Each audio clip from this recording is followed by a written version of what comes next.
Professor A.M. Kannan. He is currently a professor at Ira A. Fulton School of Engineering, Arizona State University, Mesa, Arizona, in United States of America. Professor Kannan holds a master's degree in chemistry, a MBA degree, and a PhD degree. He started his career as a research scientist at SPIC Science Foundation, Madras, for 2 years. Next, for 6 years, he became the head technical at Exide Industries, Madras. From there, he worked at Hawku Scientific Inc., Honolulu, Hawaii for 4 years, initially as a chief scientist and later on as a technical advisor. In the year 2005, he joined ASU Polytechnic and held positions Associate Professor, Graduate Program Chair for Engineering and Manufacturing Department, and Professor. The accomplishments he achieved at ASU Polytechnic that stand out are: he established a fuel cell research laboratory. He established an alternative energy technology ALT program for BS and MS degrees. He designed and developed 400 and 500 level courses on batteries, fuel cells, and solar cells. He conducted research and taught courses on batteries, fuel cells, and solar cells, and continues to do the same even now.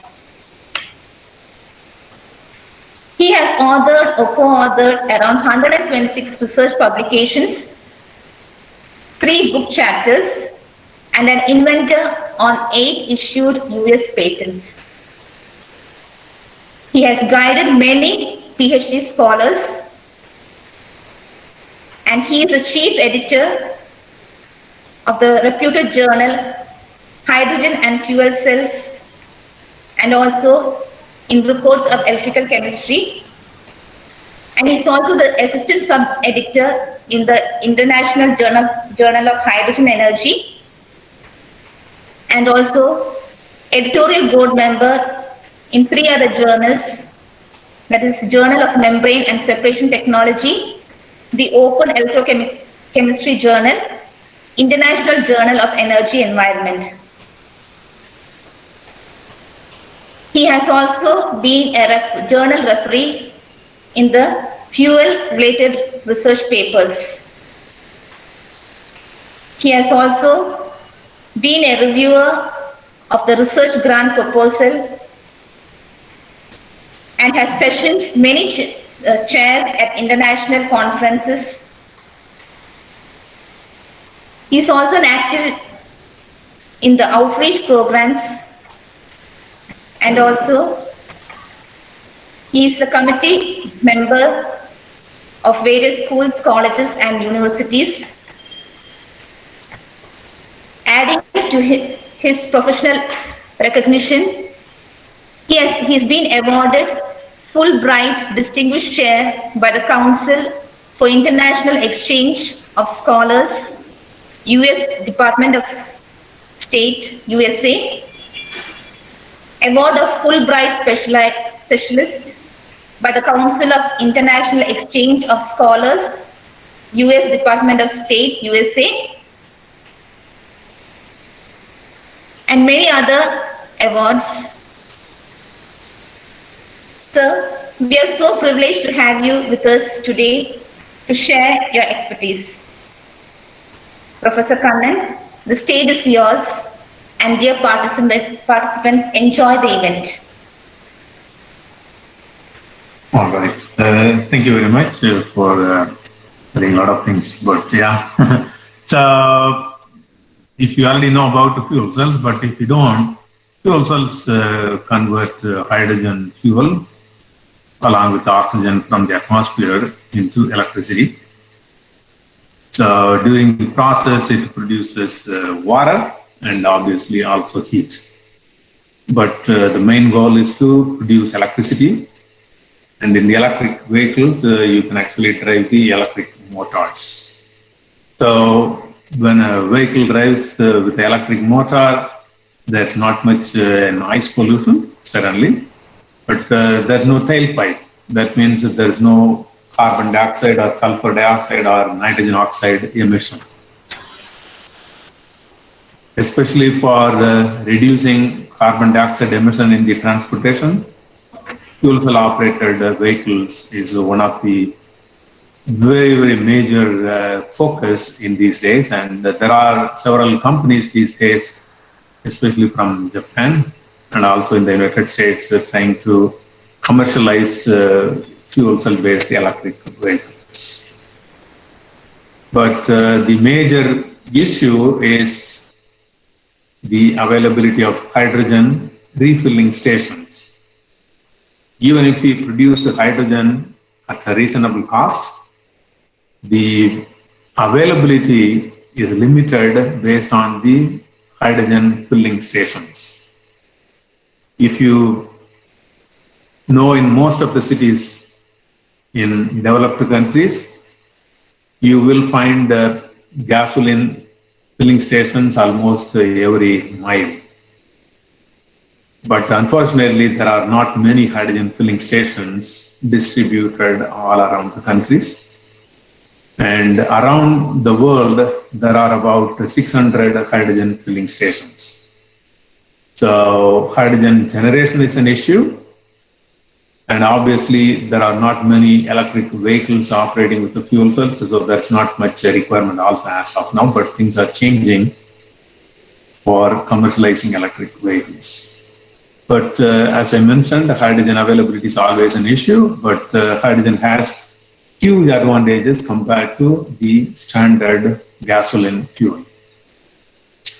So when we talk about hydrogen fuel or any other fuel for that matter, gasoline has always been the standard for energy density comparison. So energy per unit volume and unit weight.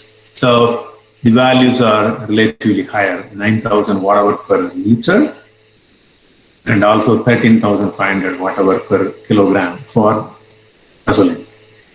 As you see in the graph, the black one is for the volumetric, that's watt-hour per liter, and the red one is for watt-hour per kilogram, so gravimetric. So that's about 135 or 13,500 watt-hour per kilogram. But if you look at the energy density, especially the watt-hour per kilogram, it is about 39,000, which is almost 3 times compared to that of the gasoline. So this is the only motivation why researchers around the world are exploring hydrogen-based applications. So 3 times energy density, meaning you can do the same amount of work with 1/3 of the weight of hydrogen gas. Okay? But if you compare ethanol with gasoline, it's lower, and if you compare with the lithium-ion batteries, about 20 billion metric tons of carbon dioxide, then the solution mainly for reducing the carbon dioxide emission in the transportation is by introducing electric vehicles using fuel cells. But as I mentioned, hydrogen is always an issue because it's not freely available, so you need to produce and you need to have a hydrogen filling stations. So the motivation for exploring hydrogen is mainly because of the gravimetric energy density in this graph, which is about 39,000 watt-hour per kilogram. It's almost 3 times that of the gasoline. Okay? So we know the reason why people are trying to utilize or trying to propose hydrogen for various applications. And if we have to compare, again, in addition to these values, Visually, you can also see how much will be the weight or volume of the hydrogen for a specific amount of energy content. So if you look at the one in the middle, that's for hydrogen. When the hydrogen is stored at the 700 bar pressure, high pressure, that's a 10,000 psi. In order to have 200 kilowatt hour energy content, you only need to have 6 kilogram of hydrogen. But the outer weight is for the tank and other peripherals, but the amount of hydrogen required is only 6 kilograms. Okay? Whereas if you have to compare, with the gasoline or, fossil fuel, as we already know from the previous one, it's always going to be higher. But if you have to compare the similar or actually half, here it says 100 kilowatt hour energy content, the batteries will weigh 540 kilograms against 6 kilogram hydrogen. So you know that compared to batteries, hydrogen fuel has higher energy content. Some numbers based on if you have to convert millions of fuel cell or millions of cars into fuel cell operating vehicles. So on an average, one car will travel about 12,000 miles. For 12,000 miles, we need about 200 kilograms of hydrogen. So if you have a car, if you have to operate only with the hydrogen, and if you typically drive about 12,000 miles, that's almost 1,000 miles per month. So that's a very typical. Now, if you have to calculate for 1 million cars, it is 200 million kilogram or 0.2 million tons. For 100 million cars, you need 20 million tons of hydrogen or 20 billion kilogram of hydrogen per year. And in fact, this is doable because there are opportunities for producing hydrogen in larger scale. So if you look at this slide, you can actually look at the hydrogen production by a centralized production or distributed. So in the centralized, as you see in the larger circles, the larger circle is almost like a 500,000 ton per day or 500,000, right? 500,000 kilogram or 500,000 kilogram per day. So there are plants which are available in many cities, but the hydrogen is actually being used for fuel reforming or gasoline reforming, not for the fuel cell or electric cars. And you can also produce hydrogen. So again, if you look at the horizontal bar, it says near term, mid term, and long term. So in the near term, or it's right now, so you can have hydrogen generated by reforming natural gas, which is 90+% of methane. So in the midterm, it is going to be using wind power-based hydrolysis or electrolysis, or with the coal gasification. So if you take carbon and if you react carbon with the steam, you will actually produce carbon dioxide and hydrogen gas. So you can make hydrogen in larger scale with the coal also. But if you use carbon capture and sequestering, you don't have to release the carbon dioxide into the atmosphere. But in the long term, we will have multiple methods. It's not going to be one single method. It could be high temperature electrolysis, or it could be solar thermal chemical hydrogen production, photoelectrochemical hydrogen generation or photobiological. So there are multiple ways we can actually produce the hydrogen. And wherever you see this sun, the production of hydrogen is sustainable. So there's no pollution. And also the cost to produce per kilogram is also going to be lower. Right now the cost is more because none of the materials or none of the system designs are optimized. But if you are going with a small scale, suppose you want to put a smaller hydrogen production system for the college, you can actually have a smaller scale, maybe like a 1,500 kilogram per day, or maybe slightly higher. But you can have methods which are natural gas reforming or using electrolysis from the electricity produced from wind turbines and solar PV. You can also have bio-based methods, bio-derived liquids, or microbial biomass conversion. So by bio method, you can also make hydrogen. As you see here in the midterm, probably this for next 10 to 15 years, it's a biomass pathway. But after maybe 2 decades, generation method is going to switch to more solar based. So that's what is going to happen. So I will show you some materials based on our recent research, where we can actually make hydrogen by photoelectrochemical water splitting. Okay? These are the materials we used.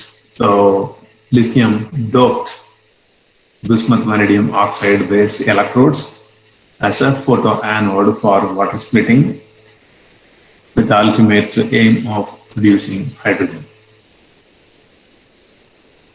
So if we have to make materials for photoelectrochemical water splitting, major energy comes from the solar light.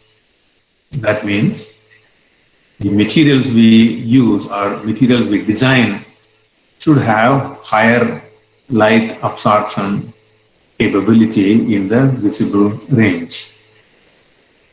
The material should work for longer period of time.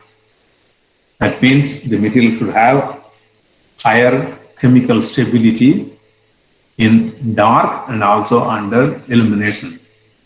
Meaning, during the daytime or whenever there's sunlight, the materials will be reactive for producing hydrogen. But during the cloudy days or during the night, the material should just remain in the electrolyte. So they should have a good compatibility in terms of remaining active for a longer period of time. And the band edge position, that's like a band gap, they have to be around the reduction oxidation potentials or redox potentials of water, which is about 1.23 volts versus reversible hydrogen electrode. The material should have an efficient charge transport characteristics. The charge transport is both the hole and the electron. When the materials are active in the device, they should also have lower overpotential. Overpotential is the loss or the deviation in the voltage from the open circuit voltage value. And major requirement is that the material should be relatively less expensive, or the materials have to be earth abundant. So it is not easy to find material which would meet all these requirements. But you can at least meet a few of these requirements with the certain materials. So these are all the possible materials, right? So there are too many, but some materials may be expensive. Some materials may not absorb the light in the wider visible range. Some materials may not have a electronic conductivity. Some material may not have this right band gap value, or most of the materials will meet some parameters, but others may not.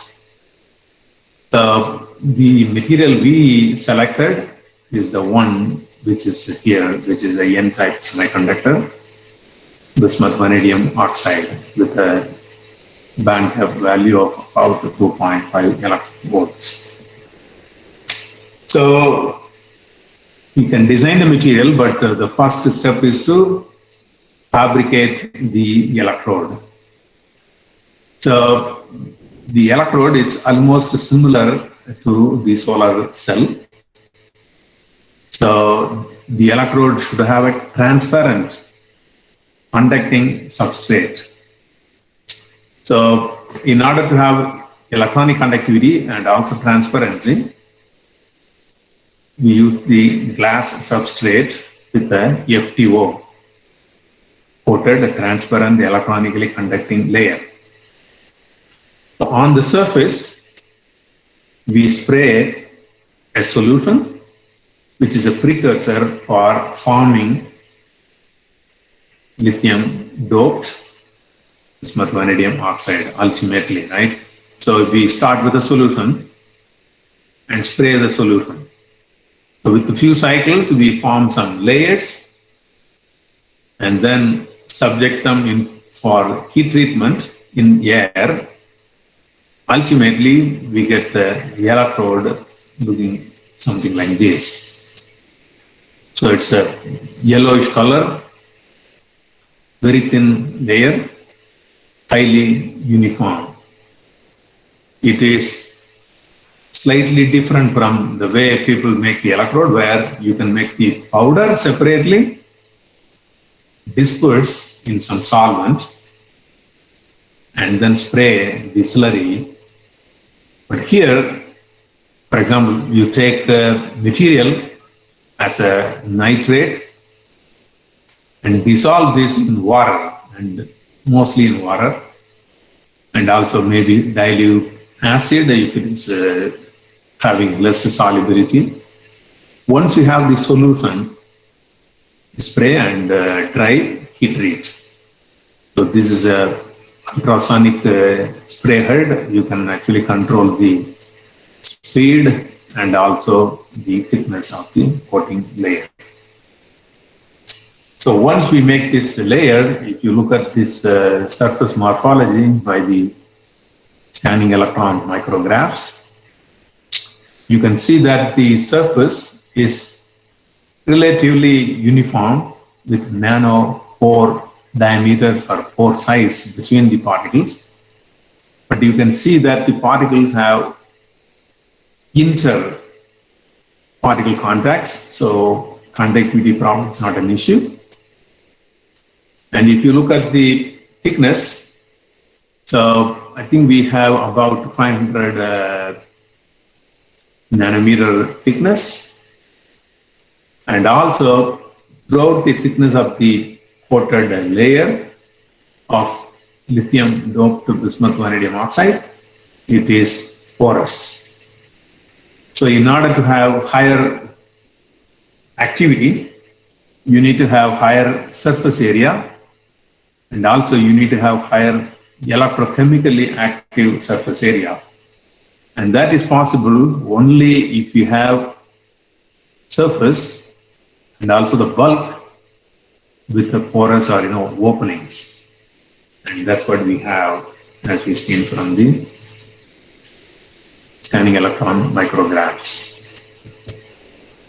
So in order to ensure that the materials form the right crystal structure, X-ray diffraction was recorded, and from the pattern we established that it is a monoclinic. And the black one is for the pristine and the red one is for the lithium doped one. I'm sure you all know about the rate-well analysis where you can, estimate the cell parameters and also estimate the cell volume. So in this case, with about 4 atomic weight percent of lithium doping into the bismuth vanadium oxide, there are no significant change or there are no significant volume change in the cell structure. And the reason is also that lithium, this amount goes to the interstitial positions. And lithium going into the interstitial position was also validated and verified by the DFT calculations, which I will show you later. So Raman analysis was carried out to understand the vanadium oxygen stretching and also vanadium oxide deformation modes. So especially as the lithium is going to be in the interstitial position, there is a distortion of the vibrational modes of vanadium oxygen bond and also the stressed vibrational modes. So that happens because of the lithium doped the interstitial positions. The XPS mainly tells you the presence or absence of lithium oxygen bonds, or obviously there are bismuth oxygen and also vanadium oxygen bonds, but the idea is to understand whether the bond strength comes down between bismuth and oxygen and bismuth and vanadium, and especially in the lithium doped vanadium oxides, the binding energy shifts to slightly lower value, and that's an indication for the weaker lithium oxygen bond. So there is a lithium which is going into the interstitial site of the bismuth vanadium oxide, but we know that it also forms a weaker lithium oxygen bond. This graph tells you the UV visible absorbance spectra for bismuth vanadium oxide and also lithium doped bismuth vanadium oxide. So on the x-axis you have this visible spectrum wavelength range. You can see that the absorbance, if you look at the one in black, you can always consider this as a baseline. For the red one, the absorbance starts going up much earlier. In other words, the lithium doped bismuth vanadium oxide have light absorption in the extended wavelength range. In other words, the moment we put the right amount of lithium into the bismuth vanadium oxide, you can harvest more light for this application. So when we talk about the photoelectrochemical, we try to actually have a chopped light with a solar simulator, and using an galvanostat potentiostat, you can scan the voltage from 0 to 2.4 volt versus reversible hydrogen electrode. And in the meantime, you have a one sun illumination with a chopped light. When the light shines, current density is increasing. When the light is off, current density becomes 0. That means the current is mainly coming from the light as a source, not from the electricity from the galvanostat or potentiostat. So the current density which we measured at a particular voltage tells you the amount of hydrogen which is actually being generated. I will also show you how much is the hydrogen gas generated. So this is no bias voltage 1.23 and 2 volt is reasonable for the device. So we look at the current density at 1.23 and 2 volts. So in fact, this current density at 1.23 volt corresponds to the charge separation efficiency of almost 100%. If the charge separation is less than 100, that means the charge carriers, after they form from the light absorption, they recombine. But when charge separation is 100%, there is no recombination. There is no loss of charge carriers. So when we have light, same photoelectrochemical water splitting, in the presence of also hole scavengers, you can see that the current density is jumped to about 7.3 milliamp per centimeter square at 1.23 volts versus reversible hydrogen electrode with one sun illumination. So this value is actually almost closer to the theoretical limit. So there are not many studies with the value reported all the way to 7.3 volts. It is mainly because of the way the electrode structure is formed, electrode thickness, electrode porosity, and also interface as how it forms. So the current collector and the electrode interface is important. Bulk characteristics of the electrodes are important, and also surface characteristics are also important. And in order to understand the active area, what is important is the electrochemically active surface area, not BET surface area.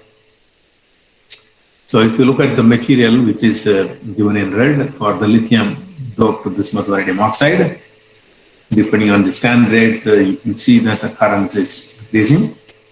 But you can calculate or you can estimate the surface area by calculating the current, and if you divide that by scan rate, you can actually get the electrochemically active surface area or ECSA. For the lithium doped bismuth vanadium oxide, we get about 1.34 centimeter square per gram, or sorry, 1.34 meter square per gram of the material. And for the crystalline material, it's about 0.27. So here you can see the IPC percentage. IPC stands for incident photon to current or current conversion efficiency. So the current conversion efficiency from the light reaches almost 100% around 450 nanometer light for the lithium doped one against 20 to 22%. And in fact, we can calculate this integrated current density value from these. There's a complicated formula for estimating the current density. And if you do that, you can get about 7.38 milliamp per centimeter square. So that means from the light absorption characteristics, it is possible to even predict the current density of the electrode material or the hydrogen production capability of the lithium doped bismuth vanadium oxide materials. So the charge separation efficiency reaches 100%, and around 1.23 volts against this. So charge separation is important, light absorption is important. So this is charge separation. This is the conversion efficiency, but so you absorption. So the light absorption should be very high, and charge separation should also be very high. Okay? So that's what happens. So in order to understand more on the interfacial structure and interfacial behavior of these materials, electrochemical impedance spectroscopy was conducted, EAS analysis was carried out. As you see here, the red one is for the lithium doped one. You can actually see this insert. So the one with the lithium dope shows relatively smaller semicircle, meaning the resistance value is extremely low compared to the pristine material. So we can actually do this analysis using also curve fitting. If you do the curve fitting, you can actually come up with the equivalent circuit model. So with the equivalent circuit model, you can understand the contact resistance, resistance between the conducting substrate and the material, and the resistance of the bulk material, resistance of the surface material. Similarly, the capacitance of the substrate with the material interface or bulk capacitance, and also the surface capacitance. So based on these values, you can also identify, or you can actually assign values for these two materials based electrodes, and you can compare. So bulk resistance, surface resistance, you can see these are extremely low and they are here. If you compare the pristine material, the black is here and it's very high. So the resistance value of this lithium doped material show extremely lower resistance values, and the bulk resistance is also very low. And we do need the higher surface capacitance, and the lithium doped one shows higher surface capacitance. That's required for effective gas release. So we do know the material's behavior when we evaluate the hydrogen generation characteristics, but what is also important is to ensure that the materials do not degrade. So this is not too long a time, but just to know whether the material will show stability. So the black one, black is for the pristine one, and red is for the lithium doped bismuth vanadium oxide with the surface catalyst and also other catalyst copy. So you can see that the current density remains almost the same with a loss of about 5%. And in order to see what happens with the light turning on, turning off, we also conducted the current density measurements. So you can see the reason why we turn off the light is also to check what happens to the material's behavior if the electrode is in the night. Right? So in the device, the operation is going to be only during the daytime. So, whether we do a continuous light shining or intermittent light, there's no change in the durability of these materials.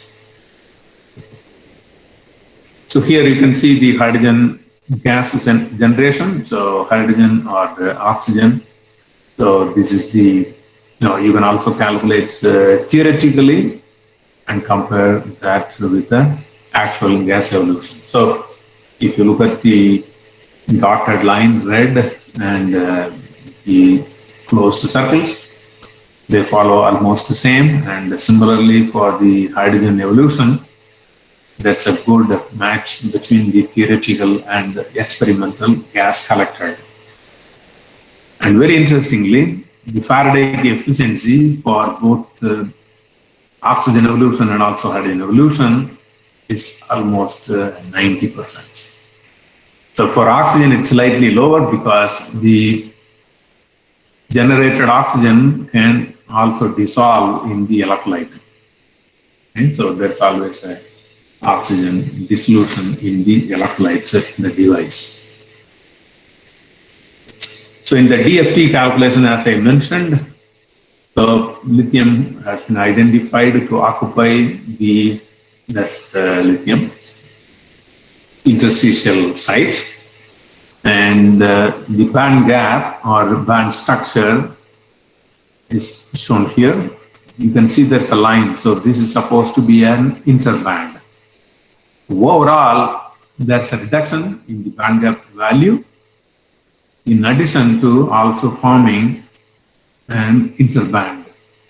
So the interband formation and also reduction in the band gap also leads to efficient charge carrier transportation, meaning the electrode materials can show higher current density for gas generation.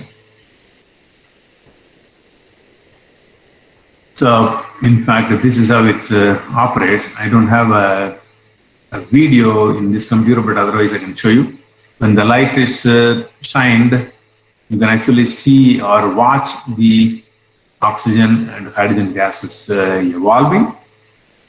And we also have a setup to collect the hydrogen and oxygen gases separately for understanding the Faraday efficiency.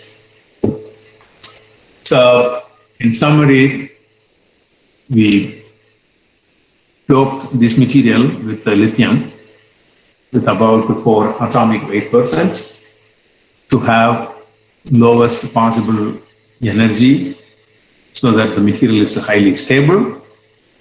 And as expected, this material did show almost 100% charge separation efficiency and light absorption with the extended wavelength range. The DFT, we could also see the formation of interband in the band structure between the valence band and conduction bands. And when we compare the photoelectrochemical current density, the lithium doped material showed almost 20 times more currents. And this, again, the doped material showed a extremely high current density of up to 7.3 milliamp per centimeter square. So this current density of 7.5 or to 1.23 corresponds to almost solar to hydrogen efficiency of 10%, a solar light to hydrogen. Okay? And also the hydrogen gas can be produced at a cost of less than $4 per kilogram of materials. So that's one of the major requirements. So I'm going to show you a couple of pictures here, but this has nothing to do with lithium doped to bismuth vanadium oxide. But in the state of Arizona, Phoenix, close to where we have our campus, there's a company called Nikola. So they have started this company 2-3 years ago right now, and they are trying to use the hydrogen powered fuel cell in the larger trucks. So this is actually a hydrogen fuel cell based trucks. So these trucks are going to be on the roads next year. So by 2022 next year, that is this time around, we will have many number or too many numbers of these vehicles on the road for materials transportation. So larger vehicles with the pure hydrogen as a fuel will never emit anything. So these hydrogen powered vehicles will operate with extremely high efficiency without any pollution. And that is happening slowly. So there are several cars. I think there are about 3,000 fuel cell operated cars running in the United States right now, and the numbers is actually growing very fast. So this is to show you that the smaller vehicles are always going to be with the batteries, whereas the larger trucks and buses and also SUVs are going to be with the pure hydrogen. So that is the trend which is happening now. So hydrogen is a good fuel, but we need to generate by splitting water using electricity generated from renewable sources like wind turbines and solar modules. So you can actually have the solar panel producing electricity, and that can be used for splitting water, and you can store the hydrogen.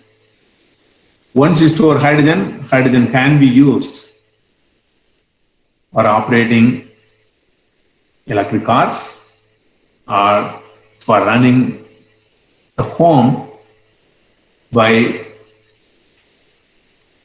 generating electricity using a fuel cell. So the hydrogen can be used anytime during the day, whether there is a sun or not, because whenever there is a wind, whenever there is a sun, you can actually produce hydrogen by splitting water and store the hydrogen. So in other words, you are trying to make the sun available 24/7. So the hydrogen comes as a portable fuel for various applications. And obviously, we don't want to have this dirty electricity generation stations compared to 100% cleaner way of running our life. And that's all I have. Thank you very much.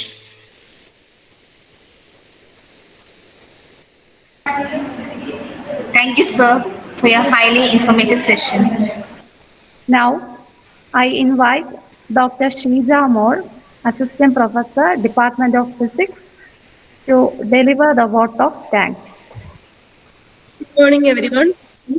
I am here to present the vote of thanks for today's e-conference. I would like to thank Dr. Kannan, Professor, the Polytechnic School, Ira A. Fulton, Schools of Engineering, USA, enlightening us with their knowledge. Today's section was full of knowledge about interesting things. I gave deep insights into the topic and also revealed some interesting facts. The point where Star told us about, that means the lithium, which is doped bismuth vanadate based photoanode for water splitting, its major requirements, the possible materials, then different spectroscopic techniques, then combined with DFT simulation techniques. So different aspects, it's very really informative, sir. I'm pretty sure the precious knowledge that Dr. Kannan gave us will definitely help us in our studies and future. Thank you very much, sir. I want to thank coordinators, our department, and make this event very successful moment. Also, thank you faculty from other institutions and all research scholars and students present here for paying your attention and learning. Once again, thank you very much, sir. So finally, sir, give a full one of thought, that is which one we need, and discussion is ours. So it's our next thought, that discussion is ours. So how to import this life fuels in our future life. Okay. Thank you, sir. Thank you very much.